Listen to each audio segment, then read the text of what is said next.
நாம் புரிந்து கொள்வோம், சிந்திப்போம். என்னுடைய வாழ்க்கையிலே அன்னை மரியாளை கடவுளுக்கு நிகராக நான் ஆராதிப்பது கிடையாது. அவர்கள் இறைவனால் தேர்ந்தெடுக்கப்பட்டவர்கள்.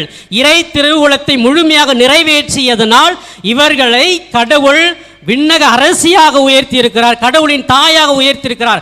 அந்த கடவுளுடைய தாயை வணங்குவது, அவரிடத்தில் நம்பிக்கை வைத்து வேண்டுவது எனக்கு திரு அவை கொடுத்த ஒரு மிகப்பெரிய பொக்கிஷம். அந்த தாயை நான் விடமாட்டேன். என் வாழ்நாள் எல்லாம் இந்த தாய்கிட்ட உரிமையாக கேட்பேன். எப்படி ஒரு பெற்ற பிள்ளை தாயிடத்தில் உரிமையாக எனக்கு வேணும் என்று கேட்கிறதோ அந்த தாயும் தட்டாமல் கொடுக்கிறார்கள். அதே போன்றுதான் அன்னை மரியாளும் நாம் கேட்பதை தட்டாமல் இயேசு கிட்ட இருந்து வாங்கி கொடுக்கிறாங்க. அந்த நம்பிக்கையை வளர்த்து கொள்ளுவோம். என்னுடைய தாய், என் கடவுளின் தாய் எனக்கும் தாயாக இருக்கிறார். கடவுளுடைய தாயே நான் என்னுடைய தாயாக பெற்றிருக்கிறேன் என்றால் நான் எப்படி பாக்கியவானாக இருக்க வேண்டும், நான் எப்படி மகிழ்ச்சியோடு இருக்க வேண்டும் என்பதை உணர்ந்து பார்ப்போம். God is good and all the time.